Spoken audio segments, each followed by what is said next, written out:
त्यांनी जी केलेली भ्रष्टाचाराच्या अनुषंगाने जी टिप्पणी होती तीच ही मार्गदर्शक आहे, हे एकंदरीत अण्णा हजारेच्या या सर्व प्रकरणातून हे स्पष्ट होत आहे।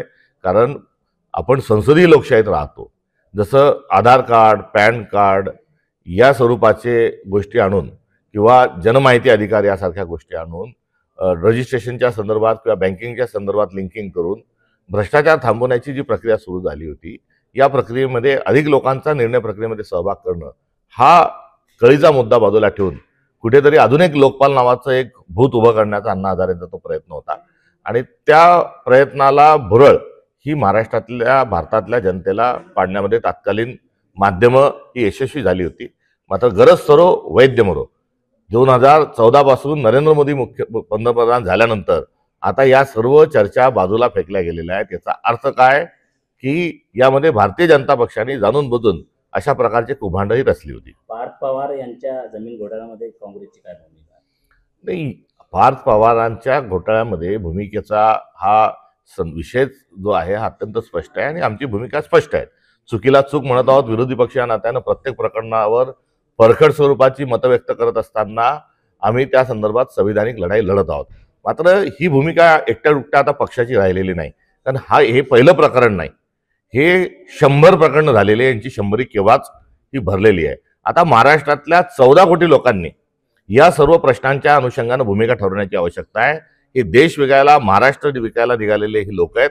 हे केवळ मतांचीच चोरी केली नाही, त्यांनी रोजगार चोरी केलेली आहे, यांनी शासकीय निधीची चोरी केलेली आहे, हे जमिनी चोरी करायला आता हे निघालेले आहे। त्यामुळे चोर सरकार आहे आणि या चोर सरकारच्या विरोधात सर्वांनी एकत्र येऊन मोठं जन आंदोलन पुकारण्याची आवश्यकता आहे।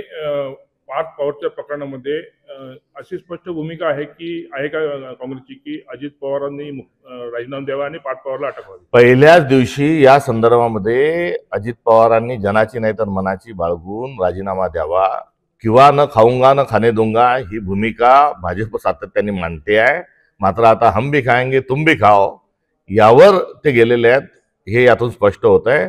आणि त्यांच्यातही जर भाजपमध्ये थोडी जरी नैतिकता शिल्लक असेल तर त्यांनी अजित पवारांना तात्काळ मंत्रिमंडळातून बरखास्त करावं, या संपूर्ण संचालक मंडळावर गुन्हे दाखल करावेत आणि केवळ संचालक मंडळावरच गुन्हे दाखल करू नये तर ज्यांनी परवानग्या दिल्या होत्या, हे खोटं काम ज्यांनी केलं त्या शासकीय अधिकाऱ्यांनाही त्यांच्यावरही गुन्हे दाखल झाले पाहिजे। आणि त्यांच्यावरच नाही तर या अधिकाऱ्यांनी ज्यांच्या इशाऱ्यावर काम केलं तेही सर्वजण यामध्ये आरोपी म्हणून पुढे आले पाहिजे। आणि या पलीकडे हे काही पहिलं प्रकरण नाही, हे दुसरं प्रकरण नाही, तिसरं प्रकरण नाही, पुण्यातले 3 प्रकरणं नाही, तर या संदर्भामध्ये एक श्वेतपत्रिका जी आहे ही शासनाने जाहीर करावी।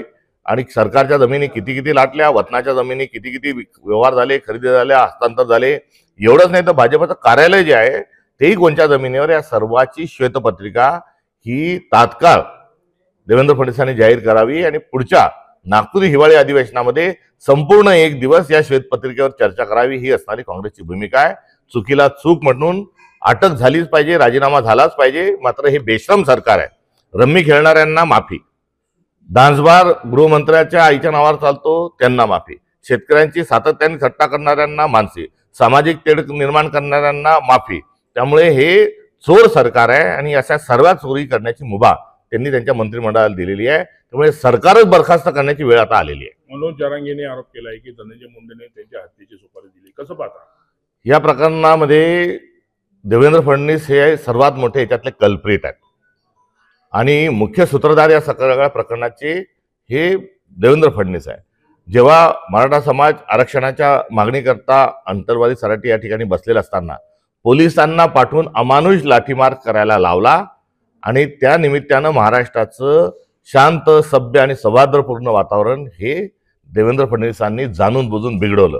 आणि ते बिघडवल्यानंतर मराठा, ओबीसी किंवा व्हीजेएनटी आदिवासी अशा स्वरूपाच्या जातीत धर्मात त्यांनी भांडणं लावलेले आहेत। आणि आज आता या सर्व घटनेच्या नंतर आता खुनाची सुपारी देण्यापर्यंत किंवा संतोष देशमुख हत्याकांडासारखी जे प्रकरण झाले आहेत या सर्वांना जबाबदार अंतरवादी सराटी या ठिकाणचा लाठीमार हेच त्याचं मूळ कारण आहे। आणि त्यामुळे यामध्ये सर्व या ज्या क्रिमिनल ऍक्टिव्हिटी झालेल्या याचा मास्टर माइंड जो आहे हे दुसरे तिसरे कोणी नसून देवेंद्र फडणवीस आहेत। त्यामुळे देवेंद्र फडणवीसच्यापासून तर कट रचणाऱ्यांपर्यंत सर्वांची चौकशी नाही तर कुठेतरी कारवाई झाली पाहिजे, नाहीतर पोलीसही जे आहेत हे आता उलटं काम करत आहेत असं सिद्ध होईल. सदरक्षणार्थ आणि खल निग्रहणार्थ हे पोलिसांचं ब्रीदवाक्य आता राहिलं नसून खल संरक्षणार्थ आणि सदनिग्रहणार्थ अशा प्रकारचा देवेंद्र फडणवीसांचा कारभार हा महाराष्ट्रात सुरू आहे. संजय शिरसाट यांनी तुमच्यावर पाळत ठेवणाऱ्या पोलिसांसंदर्भात तुम्ही जे गौप्यस्फोट केला तर त्याच्यावर त्यांनी प्रतिक्रिया दिली. पोलिसांचंच काम करत असते म्हणे. ठीक आहे, पोलिसांना उद्यापासून माझ्या शौचालयाचा डब्बा जो आहे तो भरून देण्यासाठी ते पाठवणार आहेत का, हा माझा त्यांना प्रतिप्रश्न आहे.